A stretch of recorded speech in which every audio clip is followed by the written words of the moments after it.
Yeah, John was, his first admission to hospital was to the MRI in May of 2016, and he was admitted after a fall in the property he was supported in by his care provider. Unfortunately, he had to be transferred to a Preston hospital, because of an emergency in Manchester, and he was treated in Preston for the severe head injury he'd sustained. They performed a mini craniotomy on him, and it was initially planned to discharge him back to a hospital in the Manchester area, but he was eventually discharged from hospital in Preston back to his care provider. Within a matter of days, he'd fallen again and was admitted this time to the Salford Royal Hospital, who treated him for head injuries again. He was discharged after a relatively short period.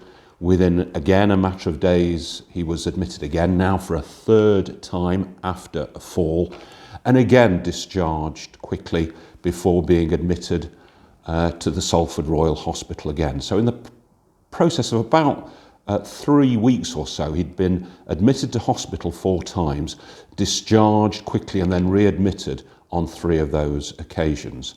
And each time he'd had a nasty fall, which could actually have killed him. And one thing that this review demonstrates to us, it's a really sobering thing the review demonstrates, is perhaps why men with a learning disability have got a life expectancy of 23 years less than the general population of men. You can see how this vulnerable man could easily have died.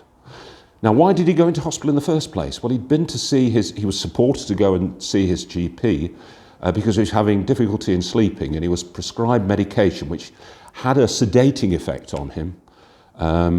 He was then prescribed some more of the same medication just before his first hospital admission. And the GP practice made a mistake. They didn't cancel off the initial prescription of this sedating medication. So he was now on not just an increased dose, but actually a double dose, which made him very sedated, which made him at greater risk of falling. And unfortunately, his care provider didn't pick this up until after he'd been very sleepy for a couple of weeks, and they took him into to hospital, and his dosage was reduced. But the main problem in hospital was that John's communication difficulties, because of his learning disability, made it quite challenging for the staff who didn't know him to communicate with him, for him to communicate his needs, for him to tell them how much pain he was suffering.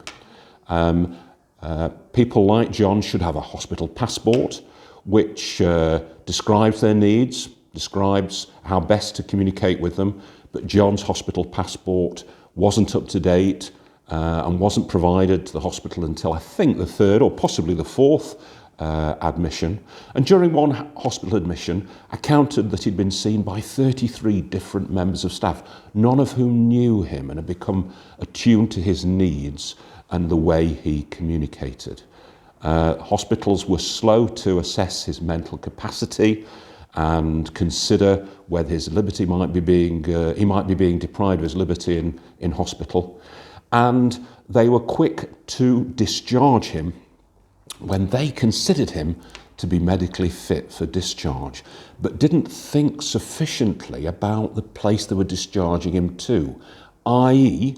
his accommodation in the community where he's been supported, but where he'd previously had falls. Safeguarding alerts started to accumulate about his falls, but it wasn't until he was transferred after his 4th admission to a complex discharge unit at Trafford General Hospital that more care and thought was put in to his needs post-discharge.